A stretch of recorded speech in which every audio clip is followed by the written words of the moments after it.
আজকের বিশ্ব রাজনীতিতে অনেক কিছুই ঘটে গেল। চিত্রটা অদ্ভুতভাবে একসাথে রসিকতা, কখনো হুমকি, কূটনীতি আর বিভিন্ন ধরনের খবর সব মিলিয়ে টানটান উত্তেজনা। চলুন একে একে শুনি আজ কি ঘটেছে। প্রথম খবর, আরব সাগরে যুক্তরাষ্ট্রের বিমানবাহী যুদ্ধজাহাজের কাছে আসা একটি ইরানি ড্রোনকে মার্কিন সেনারা গুলি করে ভূপাতিত করেছে বলে দাবি করেছে রয়টার্স। আরব সাগরে ইউএসএস আব্রাহাম লিঙ্কন বিমানবাহী জাহাজের দিকে আক্রমণাত্মকভাবে আসা একটি ইরানি শাহেদ 139 ড্রোনকে মার্কিন সামরিক বাহিনী গুলি করে ভূপাতিত করে। এদিকে সামনের শুক্রবারে হতে যাওয়া আলোচনায় ইরানের দুইটি দাবি মার্কিন পক্ষের কাছে। সেটা প্রথমত হলো ইরান চায় আলোচনাটি ইস্তাম্বুলে থেকে ওমানে স্থানান্তর হোক, আর এখানে আলোচনা হতে হবে যুক্তরাষ্ট্র এবং ইরানের মধ্যে, অন্য তৃতীয় কোনো পক্ষ থাকবে না। তো যুক্তরাষ্ট্র ইরানের অনুরোধ মেনে আসন্ন দ্বিপাক্ষীয় আলোচনার স্থান তুরস্কের ইস্তাম্বুল থেকে ওমানের মাস্কাটে সরিয়ে নিয়েছে বলে জানিয়েছে ফিনান্সিয়াল টাইমস। একই সঙ্গে এই আলোচনায় শুধু ইরানের পারমাণবিক কর্মসূচি নিয়েই সীমাবদ্ধ থাকবে, আঞ্চলিক বিষয় বা ক্ষেপণাস্ত্র কর্মসূচি এতে রাখা হচ্ছে না। এই বৈঠকটি আগামী শুক্রবার অনুষ্ঠিত হওয়ার কথা রয়েছে। এর আগে তারা ইস্তাম্বুলে বসতে চেয়েছিল, পরে এটি চেঞ্জ করা হলো। এবার একটি অন্যরকম খবর শুনুন। ডোনাল্ড ট্রাম্প একটি নৈশভোজে মজা করার ভঙ্গিতে আমেরিকার ভূখণ্ড বাড়ানো নিয়ে কথা বলেন। তিনি প্রথমে বলেন তিনি গ্রিনল্যান্ড আক্রমণ দেখতে চান, তারপরে সেটাকে হালকা করে ঠিক করে বলেন আমরা আক্রমণ করব না, আমরা গ্রিনল্যান্ড কিনব। এরপর তিনি আরও রসিকতা করে বলেন কানাডা হবে যুক্তরাষ্ট্রের 51তম প্রদেশ, আর গ্রিনল্যান্ড হবে 52তম প্রদেশ, আর ভেনেজুয়েলা হবে 53তম প্রদেশ। সূত্র ওয়াশিংটন পোস্ট।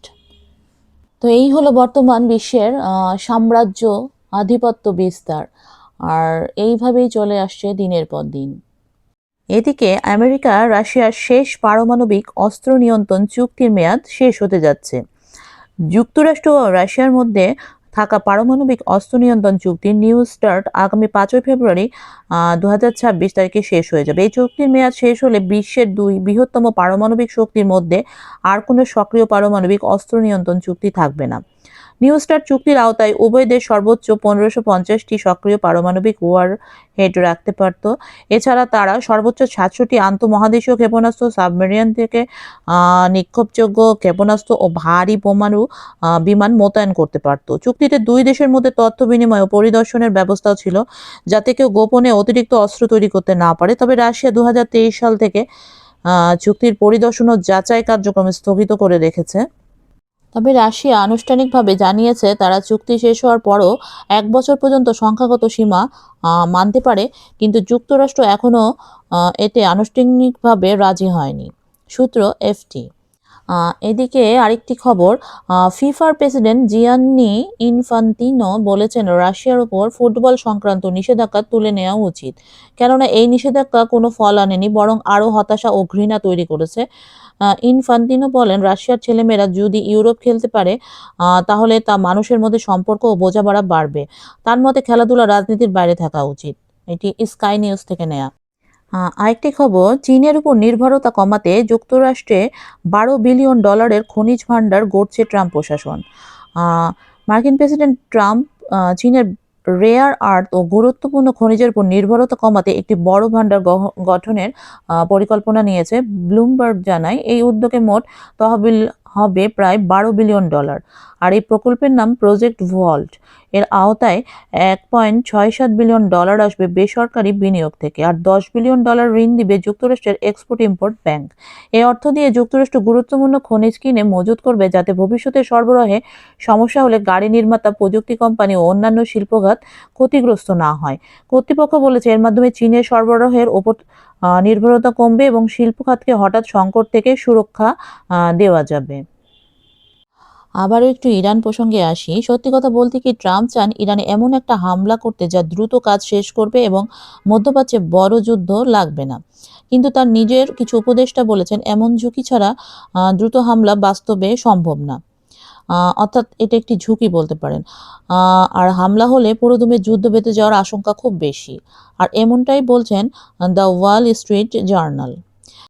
ইরান এবং যুক্তরাষ্ট্রের মধ্যে সম্ভাব্য অনুষ্ঠিত হওয়া বৈঠকে শুধুমাত্র ইরানের পারমাণবিক ইস্যু নিয়েই আলোচনা হবে। এখানে ইরানের ব্যালিস্টিক ক্ষেপণাস্ত্র নিয়ে কোনো আলোচনা হবে না বলে জানিয়েছে আল জাজিরা।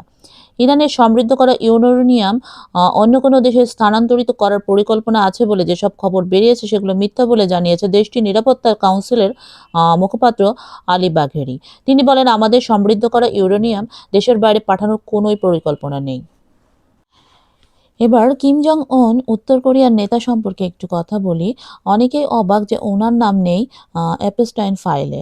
আসলে তিনি বিদেশ সফরে গেলে তার চারপাশে শুধু থাকে বয়স্ক জেনারেলরা এবং তার ছোট বোন ছাড়া কেউই থাকে না। এবং কোনো অচেনা নারী 10 মিটারের ভেতর আসতেও পারেন না। এমনকি হোটেল, ফুল, পর্দা, বালিশ সব আগে থেকেই চেক করে রাখা হয়। তো সিঙ্গাপুর সফরে উনি একবার হোটেলের এক সুন্দরী স্টাফ লিফটে ওঠার জন্য ওনাকে ইশারা করতেই উনি থেমে যান।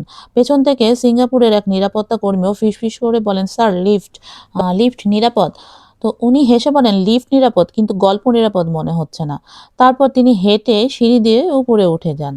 তো এইভাবে তিনি দৃঢ়তার সাথে সবকিছু ট্যাকেল করেন। এবার একটু ইরান প্রসঙ্গে। তো আপনারা শুনেছেন যে গত দুদিন আগে তেহরানের মাঝপথে আহ, জান্নাত মার্কেটে ভয়াবহ অগ্নিকাণ্ড ঘটে এবং সেখানে শহরের একটি বড় বাজারে আগুন লেগে গেছিল এবং আগুন লাগার কারণ এখন পর্যন্ত পরিষ্কার নয়। তবে এই জান্নাত মার্কেটে আগুন লেগে প্রচুর ধ্বংস হয়। দেখুন আগে কীরকম ছিল রাস্তাটা, আর আগুন লাগার পরে রাস্তাটার কি অবস্থা।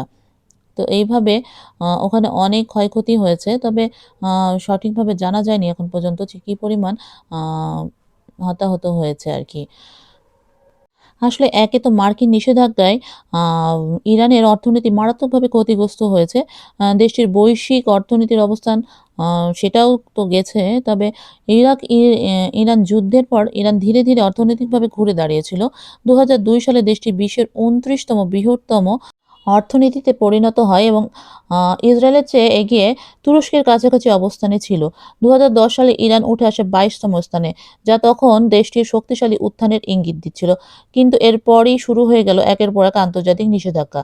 প্রথম ধাপে ইরানের অবস্থান নেমে যায় ২৬তম, দ্বিতীয় কঠোরতম ধাপে তা আরও পড়ে গিয়ে ৪৪তম স্থানে নেমে আসে। বর্তমানে ইরানের মোট অর্থনীতি প্রায় আ $৩৫৭ বিলিয়ন। অন্যদিকে তুরস্কের অর্থনীতি বেড়ে দাঁড়িয়েছে প্রায় $১.৫ ট্রিলিয়ন। নিষেধাজ্ঞা না থাকলে ইরান হয়তো আজ তুরস্কের সমতুল্য একটি অর্থনৈতিক শক্তিতে পরিণত হতে পারত। আ এদিকে ইরানের ফার্স নিউজ এজেন্সি সংযুক্ত আরব আমিরাতের আল ধাবরা বিমান ঘাঁটির একটি ছবি তাদের এক্স অ্যাকাউন্টে প্রকাশ করেছে। এই ঘাঁটিতে কয়েক হাজার মার্কিন সেনা ও বিমান অবস্থান করছে এই মুহূর্তে। এটি মধ্যপ্রাচ্যের যুক্তরাষ্ট্রের অন্যতম গুরুত্বপূর্ণ একটি সামরিক ঘাঁটি। লক্ষ্য করার মতো বিষয় হলো ছবিটি কোনো ক্যাপশন বা ব্যাখ্যা ছাড়াই পোস্ট করা হয়েছে। এখন আজকের লাস্ট খবরটি হলো, চীনের প্রেসিডেন্ট শি জিনপিং দেশের রেনমিনবি বা ইউয়ানকে একটি বিশ্বব্যাপী রিজার্ভ মুদ্রায় পরিণত করার আহ্বান জানিয়েছেন। তো এই ছিল আজকের খবর। নতুন খবর পেতে আমাদের সাথে সংযুক্ত থাকবেন। তো সবাইকে আবারও শুভেচ্ছা জানিয়ে আজকে শেষ করছি। আসসালামু আলাইকুম।